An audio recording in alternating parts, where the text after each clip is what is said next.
Okay, welcome to the next Blender tutorial. So I'm going to show you really quickly how to create a quick water kind of effect. So we've got the default cube right here. I'm going to go ahead and change Eevee to cycles.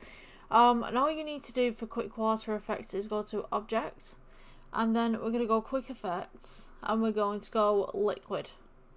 So now when we press the spacebar, we have this nice liquid coming through.